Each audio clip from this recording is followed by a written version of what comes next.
For more on this, let's bring in former Deputy National Security Advisor K.T. McFarland and former Deputy Director of National Intelligence, former Department of Defense Chief of Staff, and former House Intelligence Committee National Security Advisor Kash Patel. Kash, I just want to pick up on what Grady was talking about. The Biden administration has relaxed enforcement of sanctions on Iran and allowed Iran to sell that very oil to China and Venezuela as well. So the lax sanctions enforcement has equaled multiples of that $6 billion that was unfrozen, at least $30 billion. So indirectly, the United States has provided the funding for this terror attack on on Israel. Look, you're spot on. This is not something that happened overnight. It is a continuing flood of disastrous decisions in the national security arena that compound and metastasize. The sanctions are a piece of it. It's how we financially suffocate our enemies from doing trade with business partners in the world. But when you let loose those sanctions or don't enforce them, and you couple that with the ginormous intelligence gap that this is, it was an intentional decision to reorient the national security framework to go after climate change and other priorities versus going after al-Qaeda, Hamas, ISIS, Iran, China, and Russia. And I'm not being glib about this. This is exactly what the Biden administration came in. Their first campaign plan at the Department of Defense that I handed off to them and they reversed course on was, no, we are not going after terrorists. We're going after climate change. The Department of Defense's priority for Joe Biden was climate change. This is the result. And the result is deadly. KT, it seems like Team Biden is desperately trying to circle the wagons on this, claiming Republicans are only trying to play politics and reiterating that the unfrozen funds are solely being used for humanitarian efforts. Watch this. It's very unfortunate that some are playing politics at a time when so many lives have been lost and Israel remains under attack. Not a single cent has been spent from that account. When any money is spent from that account, it can only be used for medical supplies, for food, for medicine. And those who are saying otherwise are either misinformed or misinforming, and it's wrong either way. So, KT, we have the $6 billion being unfrozen, but we also have, as we've discussed earlier, the sale of oil coming from Iran and our sanctions not being enforced. Is this just a dance by the administration trying to say that Iran had nothing to do with the planning of the attack? Because if they did, all of a sudden they have egg on their face? Or is the Wall Street Journal right here? Hey, look, these guys have all lawyered up. What this sounds like is they know they've been caught red-handed. They were busy giving Iran $6 billion. They were busy courting Iran in this sort of unrequited love affair with Iran that goes back to the Obama administration. They know they're complicit in this stuff. And so what are they doing? Well, they're making excuses. No, it wasn't really us. That $6 billion isn't going to be used for this. It's going to be used for that. Don't worry about it. Everything's just fine. No, we don't really have proof that Iran is behind this. Although the Wall Street Journal certainly seems to have found proof that Iran was behind all this. These guys have been caught with complete foreign policy malpractice, and now they're just trying to point the finger and dodge and weave. They own this, and it's not only, as Kash just pointed out, the money, the $6 billion. It's not only the fact that they don't enforce the sanctions so Iran can sell oil to China, but why is the price of oil so high? Because of Joe Biden's climate change agenda. Because he shut down American oil and natural gas exports. Simple supply and demand. Not as much oil in the world, prices go up. Who gets rich on that? Russia gets rich. They invade Ukraine. Who gets rich? Iran. Iran has its pals and proxies invade Israel. It's just, these guys have really, it's such amazing incompetence. It's hard to comprehend how they could have screwed up. The Trump administration handed the Middle East peace on a platter with the Abraham Accords.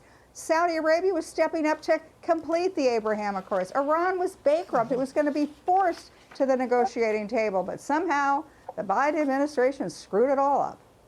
Well, and just to remind people, when Joe Biden came into office, that oil production coming out of Iran was at a 40-year low under President Donald Trump, and now it has gone up to a 5-year high. It has spiked. It's at 3.2 million barrels a day. Iran is exporting 2 million barrels a day. But see, Kash, what doesn't make any sense is that the Biden administration is allowing these oil exports, which I mentioned before. So if you're so concerned about climate change, an oil derrick here is the same as an oil derrick over there, that it's global warming. So if they're worried about the planet, then you should not allow that at all. But it's okay if that money from oil sales is being used to fund terrorism that kills women and children. That's what doesn't make any sense. Where does this go from here? We're clearly in uncharted territory, with Israel vowing today to the Israeli ambassador, saying that we will destroy and crush Hamas's war machine. Yeah, look, you're spot on. It's a pretext for them to claim climate change as a priority. It's a disastrous national security decision. And where it goes from here is the one place we never want to go: war.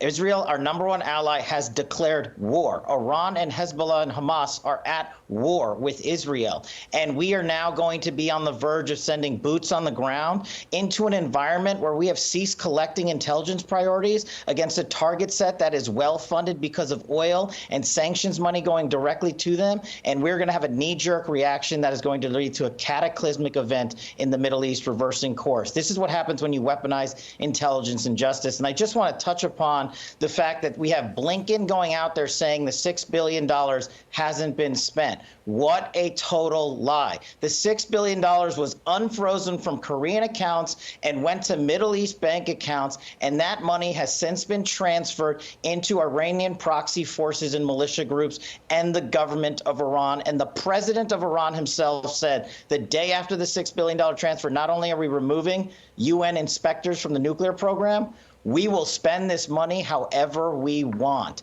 Our Secretary of State, as KT pointed out, is lawyering up and covering, and now they're going to start blaming each other because the DOD cares more about the setting sun than they do about our men and women. And they can't even tell us how many civilians, Americans, are over there. This is the same regime that left 1,000 American citizens in Afghanistan, not to mention our 13 dead. You know, as Americans, we want our country to be strong. We may disagree with Joe Biden's policy, but we want America to project strength. But Hamas's attack on Israel is just the latest event shining a spotlight on the diminished global power projection of the United States under President Joe Biden. And gee, could it be because, as we've talked about today, Joe Biden thinks that climate change is a bigger threat than America's fiercest adversaries? Take a look at this. The president believes wholeheartedly that climate change is an existential threat to all of human life on the planet. That's just science. That's fact. We are a big enough and powerful enough and effective enough nation to be able to look after all these disparate national security threats. And one of them absolutely is climate change. You know, KT, as Kash was just saying, I mean, Joe Biden is saying, you can't pump oil, which will drive down the price of oil and gas, which would also bring money into our federal coffers, which would also give us American jobs. Instead, we let the rest of the world pump, prices rise, and you fund some really bad people. You fund Putin and you fund Iran, and all of a sudden you have global chaos. And it's all because Joe Biden thinks climate change is the biggest threat facing the world.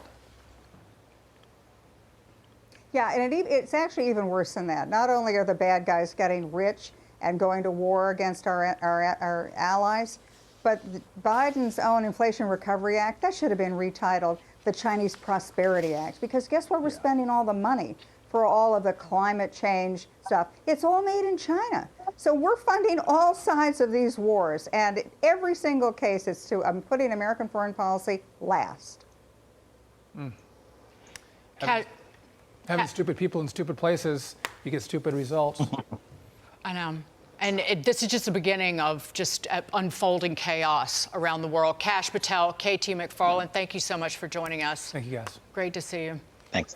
Hey everyone, I'm Emily Campagno. Catch me and my co-hosts Harris Faulkner and Kaylee McEnany on Outnumbered every weekday at 12 p.m. Eastern, or set your DVR. Also, don't forget to subscribe to the Fox News YouTube page for daily highlights.